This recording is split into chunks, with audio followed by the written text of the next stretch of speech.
This time check is brought to you by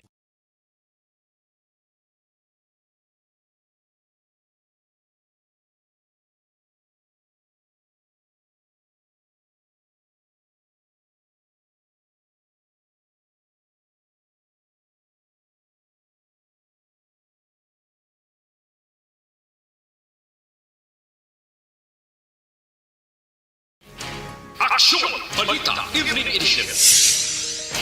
Magadulong sa inyo sang mga nagapanguna nga balita lokal, national, international, sports, kag entertainment. Aksyon! Balita Evening Edition.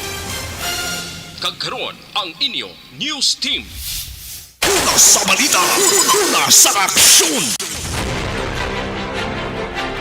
Mayong gabi Metro Bacolod, mayong gabi kabugusan nga Western Visayas. Welcome sa pagpangalagad sa Aksyon Balita Evening Edition. Karon nga adlaw Miyerkules, Pebrero 24 o kon Pebrero 23, tuig 2022. Makita kita live sa mga official Facebook page kag sa YouTube channel ang Aksyon Radyo Bacolod kag mabatian pag sa www.actionradyobacolod.com.ph. Ang inyong tagbalita, Aksyon and Defensor. Kagkaroon sa itong mga headliners, una sa mga balita lokal. Bacolod EOC kag PNP ginatutukan ang report sa mga peke nga vaccination cards. Probinsya, wala sang may nakitaan nga problema sa pag-imbentaryo sang mga bakuna. Sa mga nagapanguna nga balita national, plastic covers sa mga establishmento ginadoso nga kakasun. Repatriation sa mga Pinoy sa Ukraine ginahikotar na. Una sa balita, una sa aksyon. Aksyon Radyo Philippine Standard Time, alas 6:11. Detalye sa nga mga nagapanguna nga balita lokal pagkatapos lamang sa mga ini.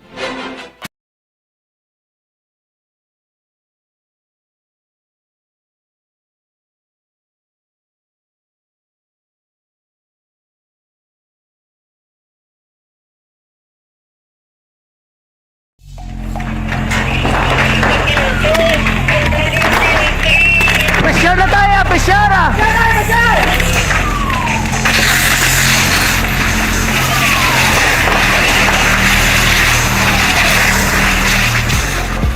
Every day is Fire Prevention Day. Gani importante nga maihibalo kita kung paano malikawan ang sunog. Yari ang pila ka mga action tips angot sa fire prevention. Sa tion nga maghalin sa balay, siguraduhon nga naka-unplug ang tanan nga saksakan. Likawan ang octopus connection o kung ang pagsaksak sang madamo nga gamit sa isa ka outlet. Dapat wala man sang overloading sa mga saksakan kag lantawon kung masarangan ang mga appliances nga nakasaksaka. Likawan ang mga substandard nga kagamitan. Hindi pag i-charge ang gadget overnight kaang isang cellphone. Taguon ang mga posporo, lighter, kag iban pa nga flammable materials sa mga kabataan ag siguraduhon man nga malayo ini sa kalan.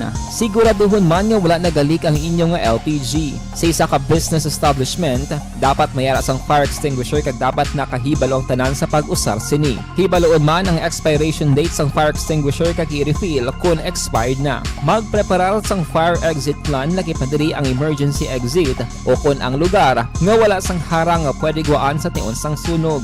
Dapat nakasave sa inyong mga cellphone ang mga emergency numbers nga pwede tawagan sa tion sang emerhensya. Kung nagakalayong imo nga lawas, himuon ang stop, drop, kag roll. Para malikawan ang sunog, nagakinahanglan ini sang partisipasyon sang publiko. Kung nakahanda kita sa mga kalamidad, dapat preparado man kita sa sunog. Ini sa Action Daily Salazar para sa action tips nga nagapahanumdom nga maghalong sa tanan nga tion.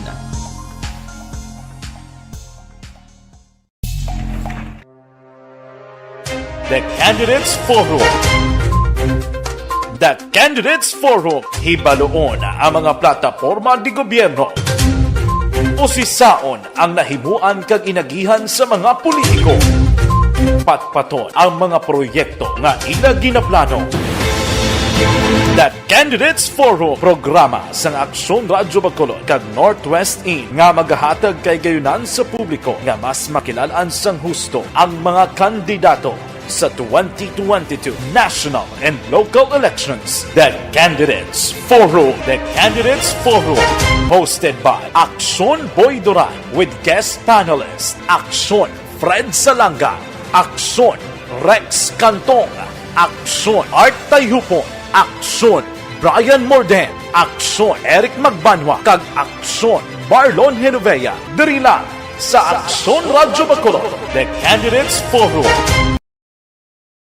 Bangod sa pamahog sing COVID-19 pandemic, madamo sing kompanya kag local government unit ang nagpatuman sang work from home sa ilang mga empleyado. Naga-work from home kung naka-close contact sa nagpositibo sa virus o kung mismo nagpositibo sa COVID-19. Madamo sang benepisyo ang mahatag sang work from home, pero hindi naton malikawan nga ma-bored kag ma-stress bangod sa sini nga setup sa masobra na isa ka tuig nga pagpakiaway sa COVID-19. Base sa pagtuon sa United Nations International Labour Organizations, nagatugas sing stress ang tuman niya pag-usas ng gadgets kaangay sa cellphone kag computer. Gani, iyarin tila kung mga poslanong nga action tips sa mga nag-work from home. Una, mag-set up sa workspace sa imong balay sa tuyo nga makafocus sa imong trabaho. Ang workspace ay hindi kinahanglan nga dako nga kwarto, ang importante, komportable ka sa imong trabaho. Matapos ang pila ka oras nga nagapungko ka mag-computer, dapat may tion nga mag-stretching agud malikawan nga ma-strain ang imong likod o konliog. Time management. Maghimo sa imong time schedule kag mga talapuson nga trabaho para maging organisado. Magkaon sa husto nga tion, labi na ang pamahaw kag pilion mapagkaon nga maka-boost sa imong memory, concentration kag alertness kaangay sa pumpkin seeds kag dark chocolate. Kung mayara sa mga online meetings, advance nga ipahibalo sa imong mga upod sa balay, agud malikawan ang mga disturbo. Ang pigaw nga internet connection ang makatugas sa stress, gani ipreparar ang backup kaangay sa ibang network na may maayong signal para sa mobile data. Take a few breaks. Ini sa tuyo nga hindi ma-drain ang imong brain, maghampang sa imong pet o kung magpumati sa music. Sa tion nga may concern kag problema, ipabalo sa imong team leader o kung sa boss para masolusyonan. Sa work from home nga setup, ikaw ang may uyat sa imong nga oras. Makasave ka sa plete, makasave ka sa pagkaon, makasave ka sa kwata, kag makaupo no pa ang imong pamilya. Ang work from home ay may madamo nga hangkat, pero mas madamo sa gihapon ang mahatag nga benepisyo. Ini si Action Daughter Cabato para sa Action Tips, una sa balita, una sa aksyon sa Bacolod, Aksyon Radio.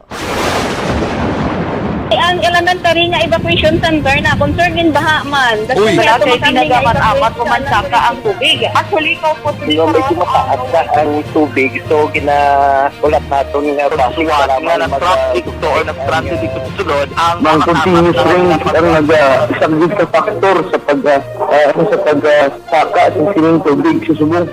Ang Pilipinas sa mayas ng early warning system para mahibaluan ang lakas ng panahon.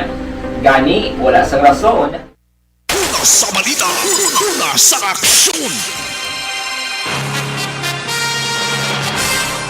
Action Radio Philippine Standard Time, alas 6:17, kagkaroon sa detanya sa ngaton mga nagapanguna nga balita lokal.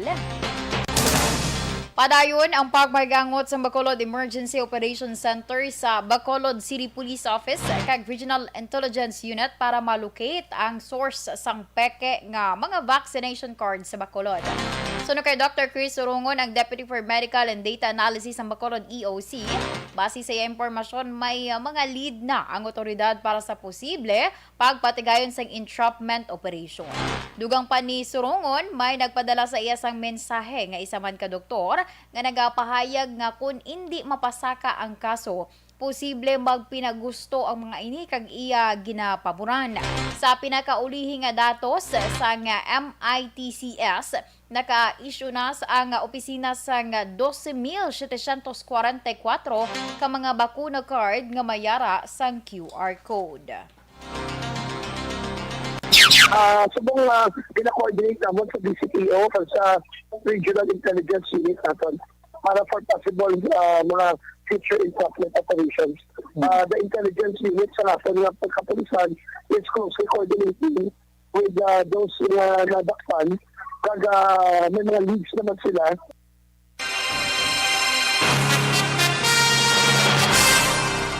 Samtang pahayag naman ni Dr. Chris Surungon sa nga kinahanglan maghinay-hinay lamang para malikawan ang panibagong surge sa COVID-19 cases. Ini kasunod sang damlag lang, gina-classify sang DOH 6 ang Bacolod sa Alert Level 1. Suno kay surungon, base sa panugyan sang gobyerno nasyonal, dapat maghalong sa pagdesisyon para hindi mabutang sa ital-ital o kung magpinagusto ang tawo nga posible magresulta sa surge sa kaso sa COVID-19. Gin-ehemplo sini ang sitwasyon sa New Zealand kag iban pa nga pungsod sa Europe nga nag-alert level 1. Ginkakas ang face mask kag nagsaka ang ila kaso. Dugang pa ni surungon, batasan ni Mayor Evelio Nardia nga mag-proceed with caution sa pihak sa nagapadayon nga pandemya. Ginpahayag man sa doktor nga ginatun-an kag ginakonsiderar sang EOC ang paglift sang liquor ban kag curfew. Para kay surungon, mas maayo nga maghinay-hinay para nagasigilakat ang ekonomiya kag bukas ang mga establishmento. We are studying that option, yes. There's a possibility that we will be considering that as soon as alert level 1 is in place. But again, ang attitude na dominating is he wants to proceed with caution. Even for example, ang ato limited face-to-face, matamat lang, hindi na pag-ultihan. So, mayroon lang ito sa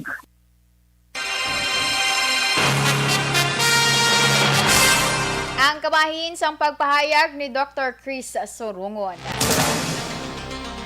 Nagpadala na sang pila ka mga notisya ang Comelec Bacolod sa mga pribadong nga lugar nga mayara sa ginaligar bayulasyon sa pagbutang sang campaign materials. Suno kay Acting Bacolod Election Officer Attorney Revo Sorbito, nasaad sa notisya ang oras nga nakuhaan sang litrato ang campaign material nga naglapas sa pagsulundan kag dapat makakas sa sulod sang 72 oras. Ginpatag ni Sorbito nga kun makalabay ang personal sang uplan bakas o kun uplan baklas sa isa ka lugar nga may paglapas ang campaign material, ini ang ginakuhaan sang litrato kag ginapadalan sang notisya. Ginaklaro ni Sorbito nga cover pa lamang sang sini nga pagsulundan ang mga national nga kandidato. Suno ba kay Sorbito, depende sa tag-iya sang propiedad kung ila kakaso ng campaign material o kung magapangatuwang sang kaso. Sa naibaluan, ginpahayag sang Comelec nga dapat 2 feet by 3 feet ang kadakoon sang campaign material bisan nga yara ini nabutang sa pribado nga lugar. Sa katapusan nga balita lokal,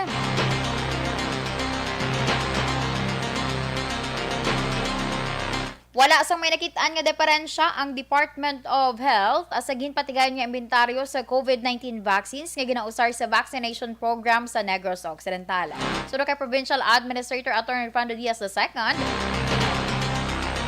Lunes sang ginpahabalo siya ni Dr. Claudelia Pabilio ang in charge sang Provincial Storage Facility for COVID-19 vaccines nga may inventaryo nga himuon ang DOH. Dugang pa ni Diaz, tanan nga bakuna ginpadala sang gobyerno nasyonal kag sa ginbakal sang gobyerno provincial ang nagakaigo ang shelf life. Ang shelf life amo ang kalawigon sa pagka-epektibo sang bakuna matapos ang expiration date. Ginklaro ni Diaz nga temporaryo anay nga gipauntat ang pagpadala sang dugang nga bakuna sa mga local government units samtang wala pa matapos ang inventaryo. Una sa balita, una sa aksyon. Action Radio Philippine Standard Time, alas 6:22. Santo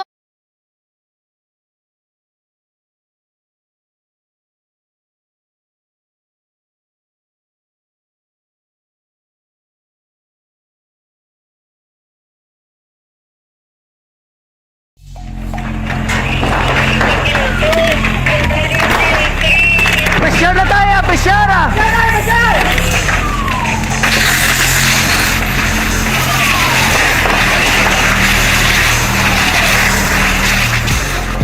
Every day is Fire Prevention Day. Gani importante nga maihibalo kita kung paano malikawan ang sunog. Yari ang pila ka mga action tips angot sa fire prevention. Sa tion nga maghalin sa balay, siguraduhon nga naka-unplug ang tanan nga saksakan. Likawan ang octopus connection o kung ang pagsaksak sang madamo nga gamit sa isa ka outlet. Dapat wala man sang overloading sa mga saksakan kag lantawon kung masarangan ang mga appliances nga nakasaksaka. Likawan ang mga substandard nga kagamitan. Hindi pag i-charge ang gadget overnight kaangay isang cellphone. Taguon ang mga posporo, lighter, kagiban pa nga flammable materials sa mga kabataan ag siguraduhon man nga malayo ini sa kalan.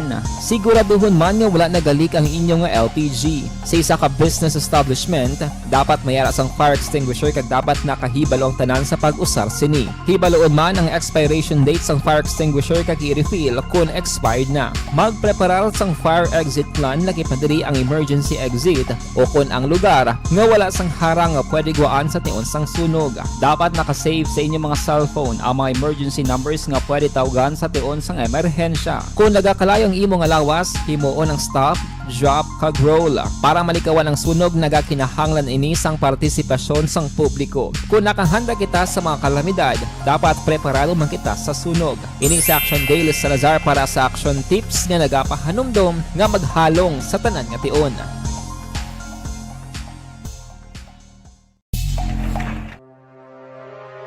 The Candidates Forum. The Candidates Forum, hibaloon ang mga plataporma di gobyerno. Usisaon ang nahimuan kag inagihan sa mga politiko. Patpaton ang mga proyekto nga ila ginaplano. The Candidates Forum, programa sang Aksyon Radyo Bacolod kag Northwest In nga magahatag kay gayunan sa publiko nga mas makilalaan sang husto ang mga kandidato sa 2022 national and local elections. The Candidates Forum. The Candidates Forum, hosted by Aksyon Boy Duran with guest panelist Aksyon Fred Salanga, Aksyon Rex Cantong, Aksyon Art Tayhupon, Aksyon Brian Morden, Aksyon Eric Magbanwa, kag Aksyon Marlon Genovea. Diri lang sa Aksyon Radyo Bacolod. The Candidates Forum.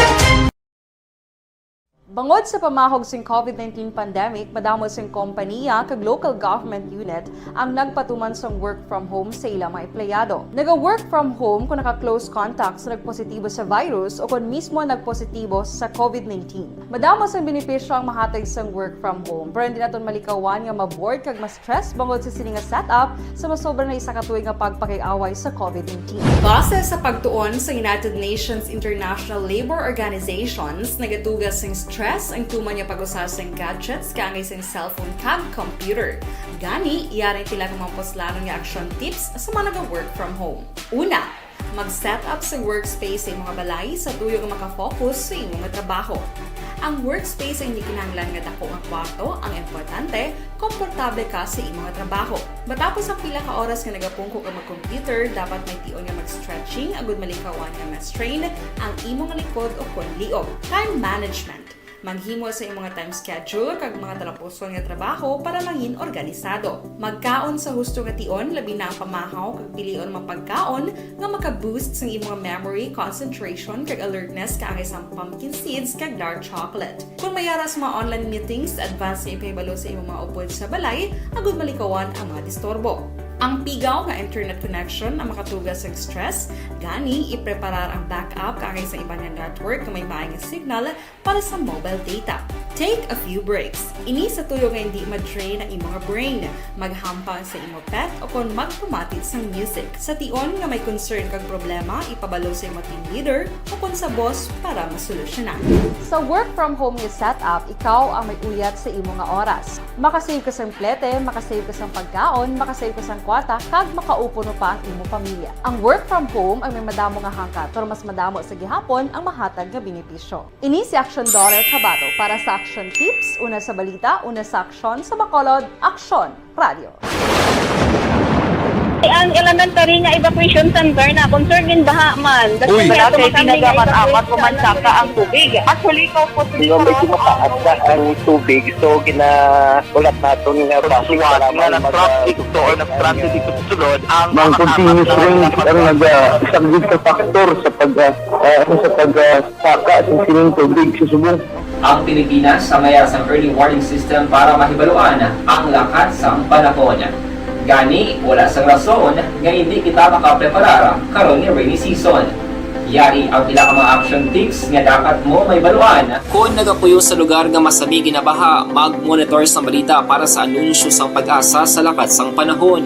Isa sa pinakaapos nga pamaagi para malikawan nga magsulod ang baha sa balay among paggamit sang sandbag.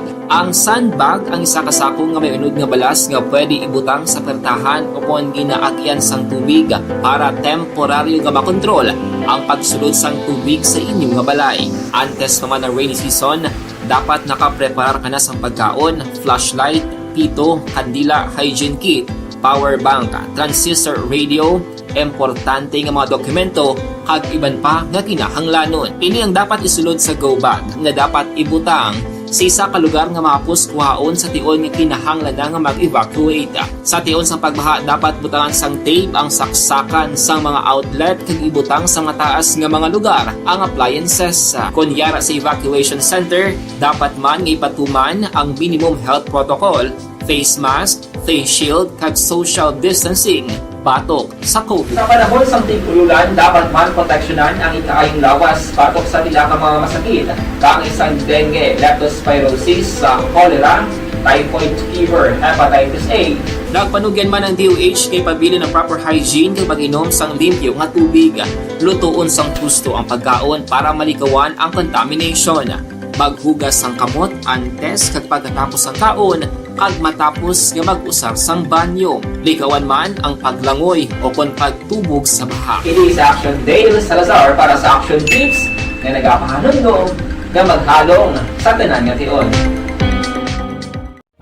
Okay, everyone, ako balik si Ann Defensor of Action Radio Bacolod. Kag subong is 5 years na ako nga nagatrabaho for Action. And nagapasalamat ako syempre sa management sang sining ako nga trabahuan bangod sa ilang paghatagban na bulig sa akon agud nga mas nga mapa-improve ang akon iyang ikasarang sa patag sa paghambal sa kahanginan kag syempre sa mga pagpakita pagid sang abilidad ko hindi lamang sa mikropono kundi pati man sa field. Sa liwat, madamo nga salamat Aksyon na Radyo Bacolod kag syempre sa amon man nga station manager Ma'am Nona Di Maala Magbanwa para sa pagbulig sa amon agud nga mas mapaayo pagid kag mangin produktibo kami nga mga kabataan sa sining nga henerasyon. Kag syempre, nagapasalamat man ako sa Ginoo kay tungod nga naglawig ako diri sa Action Radio kag mas nga na-improve ang akon kaugalingon. Happy anniversary Action na Radyo Bacolod! Una sa balita, una sa Action, sa Bacolod, Action Radio. Good day! Ako gali si Andres Polgar dari sa Technical Department sa Action Radio. 28 years na ko di sa Action Radio. Kami diri mag-duty diri sa control sa technical. Mag-assist sa anchorman, troubleshooting, incoming calls. Okay. Kami diya kay daw daw maglutod, mag-abyan, ganinsindihan ay kapin pa sa pagdumala ni Madam daw Mayo kung ano mga problema ginatagaan niya gid sang solusyon kapin pa sa kinahanglan sa among mga pamilya at tanan kami dialos pwede sa pinilian kapin pa sa mga pandemic ibang damo na dulanon programo diri sa Action si manager suportado dito tama sa amon kay wala kami napabayaan. Happy 52nd anniversary sa Action Radio. Action Henry Espolgar, una sa balita, una sa Action, sa Bacolod, Action Radio. Account ko ni ang imo account, imo responsibilidad. Account ko ni bangod sang pagsanyog sang teknolohiya, madamo ang natagan sang kaygayunan nga makabuylog sa mga aktibidad sa digital world. Account ko ni bangod man sini mas nabutang sa risgo ang integridad kag kredibilidad sa nagapanag-iya sang account. Account ko ni kung maisog ka nga netizen, magpakita ka. Account ko ni kung responsable ka nga Pinoy, magpakilala ka. Account ko ni batuan ang paglaptas ng sala nga balita kag impormasyon, mangin modelo sa matuod nga serbisyo publiko online. Account ko ni isa ka online campaign sang Aksyon Radio Bacolod. Account ko ni Kapanguna nga balita nasyonal, ginahatagan sang prioridad sang Department of Foreign Affairs kon DFA ang safety sa mga Pinoy sa Ukraine kasunod sa atensyon sa tunga sang Russia kag Ukraine. Suno kay DFA Secretary Teodoro Locsin Jr., ang DFA ang may gina-arrange na nga mga repatriation sa mga Pinoy nga luyag magbalik sa Pilipinas bangod sa imminent security crisis sa Ukraine. Dugang pa ni Locsin, si Undersecretary Sara Ariola ang nagapanguna sa repatriation effort kag nagapadayon na ang pagkuha sa mga Pinoy sa Kiev. Una na nagwa ang report nga nagmando na si Russian President Vladimir Putin sa pag-deploy sa tropa sa duha ka breakaway regions sa eastern Ukraine. Ginadusos ang DTI nga kakaso ng plastic covers kon barriers sa sulod sa mga establishmento bilang kabahin sa COVID-19 protocols nga dapat sundon sa mga negosyo. Sulo kay Trade Secretary Ramon Lopez, ini ang ginakonsiderar sa tion nga ipatuman ang alert level 1 o kon hindi. Dugang pa ni Lopez nga ang Omicron variant ang airborne kag ang plastic barriers ang dapat man nga kakasun. Pero nagpahanumdum ang trade chief nga ang mga tawo sa sulod sa establishmento ang dapat padayon nga magsunod sa minimum health protocol, lakip na diri ang social distancing. Una sa balita, una sa aksyon. Action Radio Philippine Standard Time, alas 6:35. Magapadala si Tagiga Pateros Representative Alan Peter Cayetano kay Senator Ronald De La Rosa sa pila ka impormasyon angod sa kontrobersyal nga isabong. Inangin pahayag ni Cayetano sa karon nga kasado na ang hearing buwas nga adlaw Pebrero 24 sang Senate Public Order and Dangerous Drugs Committee angod sa misteryoso nga pagkadula sa mga manugbulang. Kilala si Cayetano sa pagkontra sa operasyon sang isabong sa diin kalakip sa mga nagaintra amo ang mga minor de edad. Kumbensido man ang senatorial aspirant nga may sindikato sa likod sang isabong, ilabi pa nga may mga gin-report nga manugbulang na nalubong na sa utang. Si Senator De La Rosa amo ang chairperson sang komitiba nga naga-investigar sa pagkadula sang mga manugbulang. Well, sobra ako nagpapasalamat kay Senator Bato De La Rosa na nagpatawag. Hindi po ako member pa ng Senate ngayon, di ba, sa House pa, at although naging advocate tayo niyan, siguro I'll just send his office some information. But I'm hoping na they can dig into this, Angelo, kasi dumadami yung balita talaga ng mga armed people na naniningil at ngayon naman yung mga missing. Okay. Unang-una, hindi naman dapat magkautang yung mga nag-iisabong dahil dapat kung ilan lang yung laman ng GCash or kung ano man gamitin mo, hanggang dun lang. Correct. Una sa balita, una sa aksyon. Action Radio Philippine Standard Time, alas 6:36. Kag inyo gin pamatian ang kabugusan nga detalye sa atong mga natipon nga mga balita. Diri lamang sa Action Balita Evening Edition aron nga adlaw Miyerkules, Pebrero 23, 2022. Sa liwatang inyo tagbalita, Action and Defensor. Mga ka-aksyon sa din ka man sa Pinas, labuton ka sang amon balita kag serbisyo. Sama-sama tayo, Pilipino. Una sa balita, una sa aksyon, sa Bacolod, Action Radio. Aksyon Radio!